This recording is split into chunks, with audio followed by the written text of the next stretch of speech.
graça do nosso Senhor Jesus Cristo, o amor de nosso Deus e Pai e a companhia do Espírito Santo seja com cada um de nós que aqui estamos nesta manhã. Eu tomei as palavras do profeta Sofonias, capítulo 3, 8 a 13, como integrante desta mensagem, que tem, na verdade, como base o texto de Tessalonicenses, 1 Tessalonicenses 4, 13 até 5, verso 5, especialmente os versos 4 e 5 do capítulo 5, onde se lê assim, Paulo dizendo: mas vocês, irmãos, não estão na escuridão, e o dia do Senhor não deverá pegá-los como um ladrão que ataca de surpresa. Todos vocês são da luz e do dia. Nós não somos da noite nem da escuridão. Bem, meus irmãos e irmãs, último domingo do ano da igreja. Esta época nos remete a um olhar criterioso pelo retrovisor da história e, na sequência, para o para-brisa do futuro, o que está diante de nós, ao que nós podemos esperar enquanto igreja militante e também ao que o Senhor da igreja espera de nós. Eu li uma nota interessante recentemente num livro de Eduardo Galeano a respeito dos últimos dias do ano 999, na passagem para o ano 1000. Ele registra lá nesse livro que o povo saiu às ruas em muitos lugares do mundo à espera de um grande estrondo que pusesse simplesmente fim à história do planeta e da vida neste planeta. Nós não fizemos isso 1000 anos depois, mas que havia em muitas pessoas uma certa ansiedade acerca de um possível final dos tempos. Não tem como negar isso. Algumas pessoas com quem conversei a respeito desse tema até me disseram: está lá na Bíblia, né, pastor? O mundo a 2000 chegará, mas disso não passará. Ficavam surpresos quando eu lhes pedia que me mostrassem na Escritura onde é que está escrito isso. Não, absolutamente não há datas na Bíblia a esse respeito.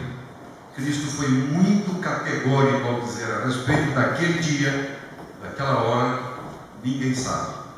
Nem os anjos que servem a Deus, nem o Filho do próprio Deus segundo sua natureza humana.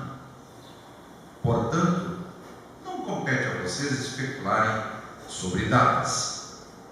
Mas como nós acompanhamos na leitura do Antigo Testamento, o juízo final é definitivo e virá absolutamente com toda a certeza. Meus irmãos e minhas irmãs, a tragédia dos nossos dias, a grande tragédia do nosso tempo, reside muito provavelmente na soberba humana, na arrogância de um ser humano que não quer ter a ciência exata do seu tamanho e não quer que ninguém seja maior do que ele próprio.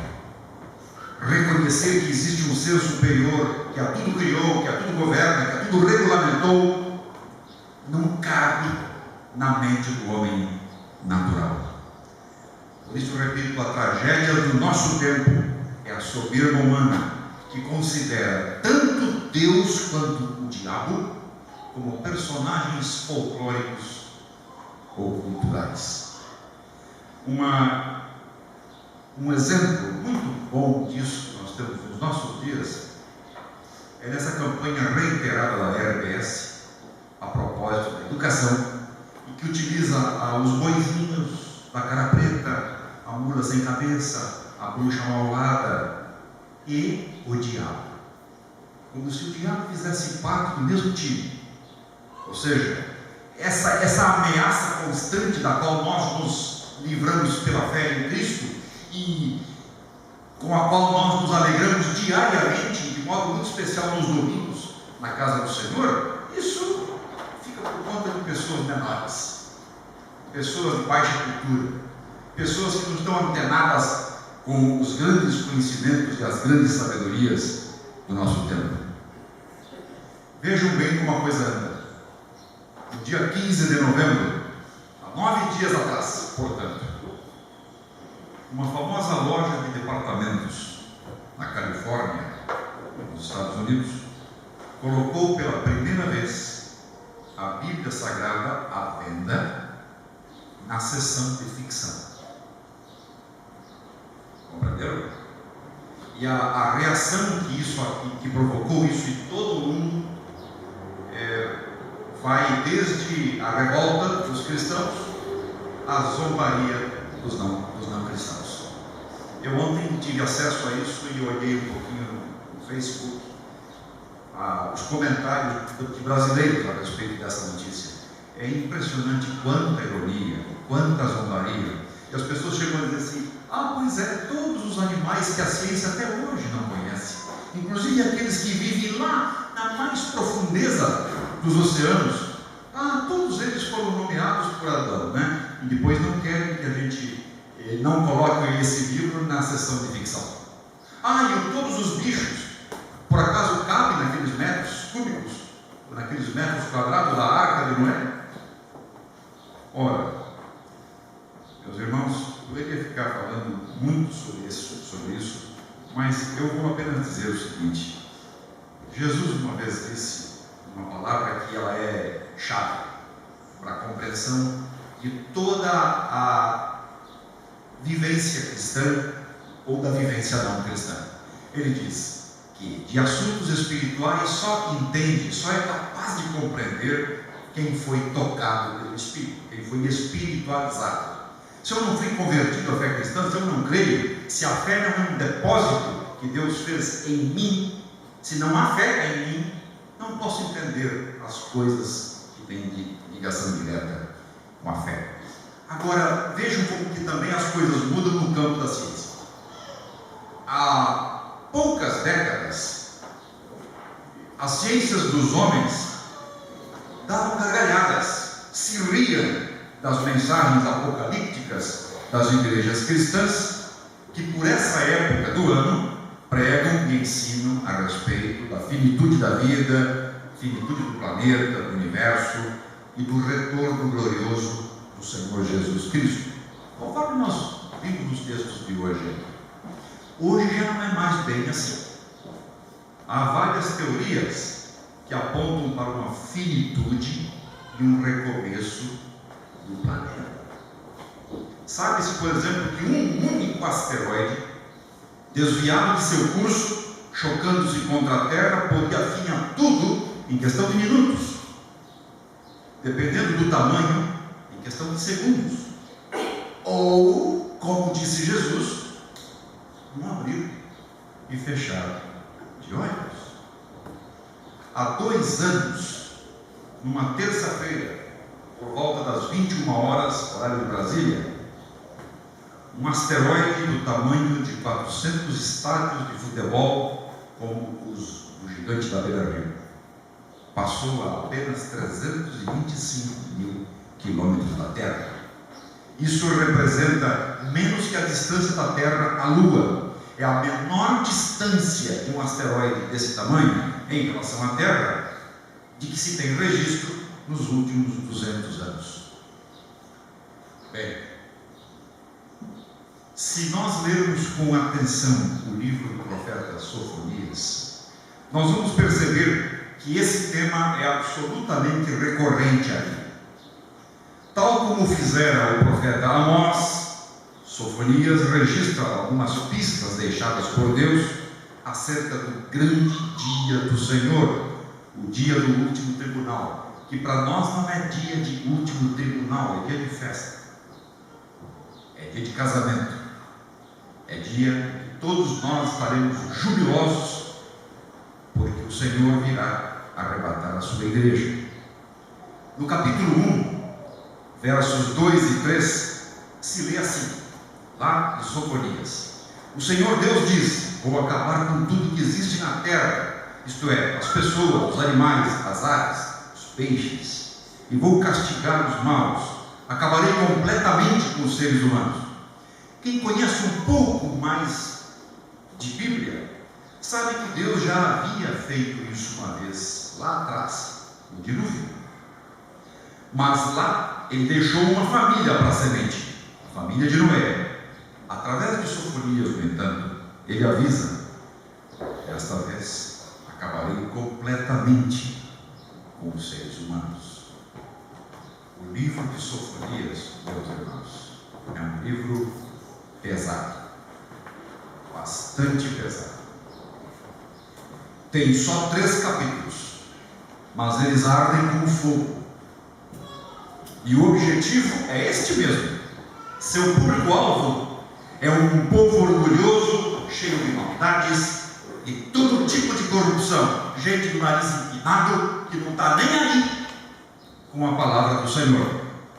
Pessoas autossuficientes, idólatras, materialistas, destituídas da verdadeira espiritualidade. Os primeiros 2 capítulos dão medo, especialmente para quem não tem a fé verdadeira no seu coração, para quem desconhece o todo da palavra. Se alguém pela primeira vez está lendo a Bíblia e lê Sofonias capítulo 1 e capítulo 2, e ele acredita na existência de Deus, e que aquela ali é palavra de Deus, vai tremer. Quando, no entanto, o povo se encolhe, cai em si e se arrepende dos seus pecados, Deus alivia a palavra e anuncia o seu salvamento. Aqui está uma comida bem temperada: lei e evangelho. A lei nos mostra o quanto somos pecadores, o quanto nós estamos desviados do caminho, e então a ficha cai também para nós, e nós nos arrependemos. É quando Deus nos apresenta o evangelho, a boa notícia do seu perdão, por causa do que Jesus Cristo fez e faz em favor de cada um de nós. Vejamos então o capítulo 3 de Sofonias, onde está o evangelho em pleno Antigo Testamento, versos 9 a 13, conforme foi lido aqui pelo pastor. Então farei com que os povos parem de adorar ídolos e adorem somente a mim, o Senhor, e farei também com que todos me obedeçam com a mesma dedicação, e o meu povo, que está espalhado pelas nações, virá me oferecer sacrifícios. Naquele tempo, vocês, o meu povo, não vão sentir mais vergonha por causa das vezes que se revoltaram contra mim, pois eu farei desaparecer no meio de vocês todos os orgulhosos e vaidosos. Nunca mais vocês vão se sentir orgulhosos no meu Monte Santo. Deixarei em Jerusalém um povo humilde e ajuizado, que confia em mim. Os que sobraram do povo de Israel nunca mais farão maldades, não mentirão, nem procurarão enganar ninguém, terão comida à vontade, estarão seguros e não ficarão com medo de ninguém. Ora, esse tempo é o tempo da glória. Estamos no tempo da graça. No tempo da graça, a graça e a desgraça. No tempo da glória, quando atingirmos esse momento, esse quadro descrito por Sofonias alivia a mão, e nós temos diante de nós uma perspectiva de vida com todas as letras em maiúsculo.